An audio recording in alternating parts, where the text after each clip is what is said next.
Warahmatullahi wabarakatuh. Anak-anak, sekarang kita melanjutkan pembelajaran kelima, pelajaran pendidikan agama Islam yang berjudul Cinta Nabi dan Rasul. Kali ini materinya adalah tentang kisah teladan Nabi Nuh alaihissalam. Nabi Nuh alaihissalam adalah nabi urutan ketiga dari 25 Nabi dan Rasul yang wajib kita ketahui. Nabi Nuh alaihissalam diperintahkan oleh Allah untuk mengajak umatnya menyembah Allah.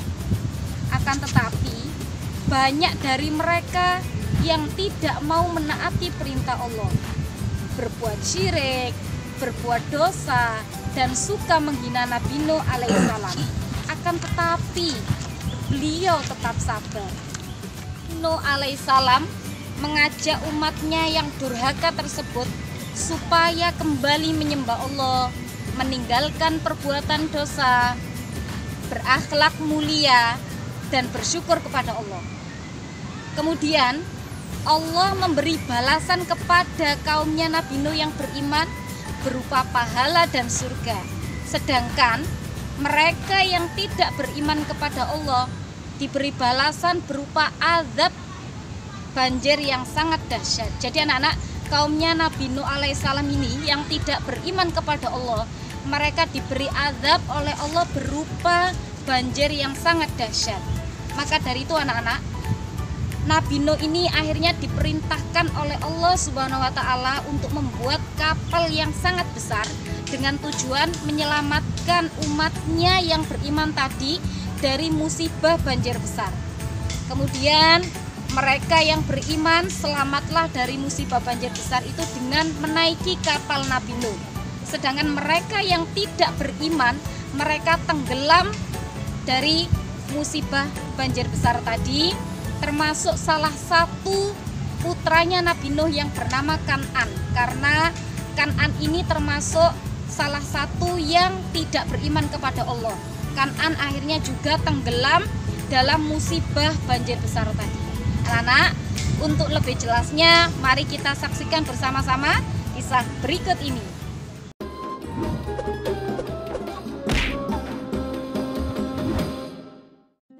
Kisah Nabi Nuh alaihissalam. Setelah Nabi Idris alaihissalam wafat, sedikit demi sedikit iman masyarakat mulai menipis. Iblis dan pasukannya semakin gemar menggoda mereka. Kemudian mereka mulai senang membuat patung. Mereka membuat patung untuk menghormati para pahlawan, leluhur, tokoh-tokoh yang sudah mati. Patung-patung itu diberi nama sesuai nama para tokoh itu. Dari sekedar penghormatan, lama-kelamaan mereka mulai menyembah patung-patung itu. Mereka percaya bahwa patung-patung itu mempunyai kehebatan dan kekuatan yang bisa melindungi dan menentukan nasib mereka. Di antara patung-patung yang disembah itu, ada 5 yang paling mereka agungkan, yaitu Wa'ad, Suwa, Yahud, Yauk, dan Nasr. Inilah asal mulanya manusia menyembah patung dan berhala. Tentu saja, ini semua hasil pekerjaan iblis dan pasukannya yang berusaha sekuat tenaga menyesatkan manusia agar tidak menyembah Allah dan masuk neraka bersama mereka.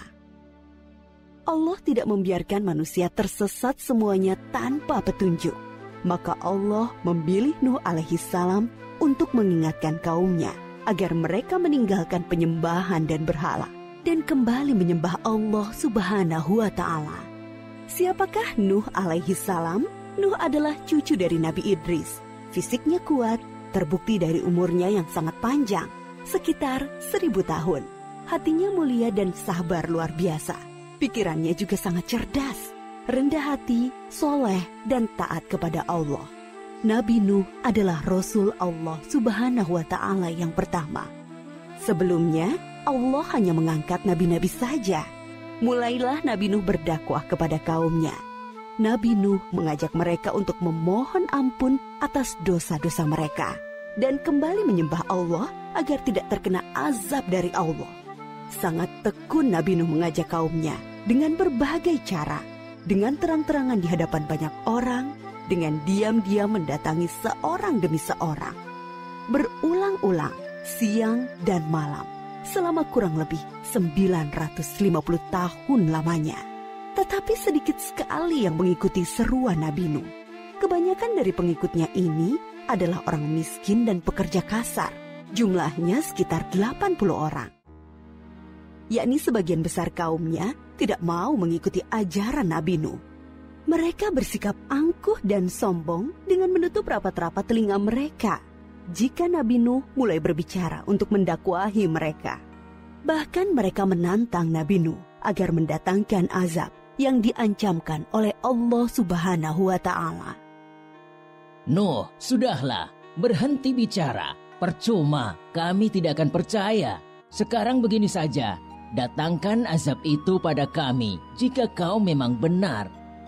Kami yakin tidak akan ada azab yang menimpa kami karena kelakuan kami. Kau hanya berdusta.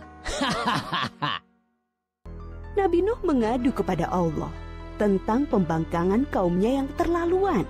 Allah berfirman bahwa memang pengikut Nabi Nuh tidak akan bertambah. Hanya 80 orang itu saja. Selebihnya mereka semua tidak akan beriman karena mereka sudah sangat sesat.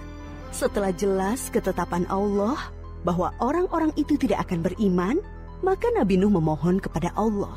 Tuhanku, musnahkanlah seluruh orang durhaka itu dari muka bumi. Mereka hanya membuat kerusakan dan melahirkan anak-anak yang durhaka. Kemudian Allah memerintahkan Nabi Nuh untuk membuat kapal yang besar.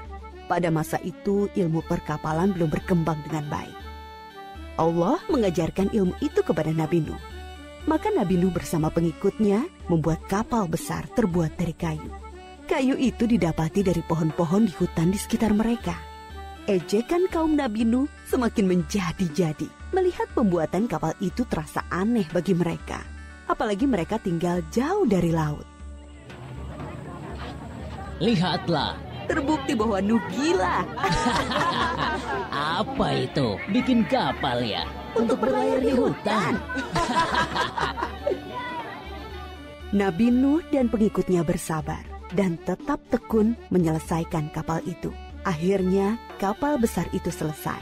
Inilah kapal besar pertama yang dibuat oleh manusia. Kemudian Allah memerintahkan untuk mengumpulkan binatang-binatang sepasang-sepasang, jantan dan betina. Semua diangkut ke dalam kapal bersama orang-orang beriman. Semua keluarga Nabi Nuh, termasuk yang diangkut ke dalam kapal, kecuali istri dan salah satu anaknya, Kan'an. Mereka tidak mau masuk ke dalam kapal. Mereka tidak beriman dan termasuk orang durhaka. Sementara itu, langit menjadi gelap. Angin bertiup kencang, petir menggelegar. Hujan turun sangat lebat. Dari dalam tanah memancar air yang semakin deras. Juga dari dalam rumah-rumah penduduk, dari dapur-dapur mereka. Dengan cepat, air membanjiri bumi. Makin lama makin tinggi, menenggelamkan rumah, pohon-pohon, dan tentu saja orang-orang di luar kapal Nabi Nuh. Ketika Nabi Nuh melihat sekelilingnya dari atas, tampak putranya, Kan'an, sedang menyelamatkan diri dari banjir. Karena kasih sayangnya kepada anaknya, Nabi Nuh berseru, Anakku sayang, masuklah ke dalam kapal ini. Tidak ada yang bisa selamat dari azab ini kecuali yang berada di dalam kapal. Tidak, ayah. Aku akan memanjat bukit yang tinggi. Pasti aku akan selamat. Tiba-tiba datang gelombang besar dan Kan'an tidak terlihat lagi. Dia termasuk yang dibinasakan. Nabi Nuh sangat sedih, tetapi beliau menerima keputusan Allah. Di dalam kapal, Nabi Nuh bertasbih, memohon ampun dan berdoa tidak henti-hentinya bersama orang-orang beriman. Setelah beberapa hari, Allah memerintahkan bumi untuk menelan banjir itu. Hujan berhenti, air pun surut masuk ke dalam tanah. Kapal pun berlabuh di daratan lagi. Orang-orang beriman keluar dari kapal dengan tetap bertasbih. Syukur yang tiada terkira. Mereka memulai hidup baru tanpa gangguan orang-orang kafir yang sudah tenggelam, dibinasakan Allah karena kesesatan mereka. Kisah Nabi Nuh memberikan kita pelajaran bahwa durhaka kepada Allah dan tidak patuh kepada Rasul utusannya membuat manusia ditimpa azab di dunia ini maupun di akhirat.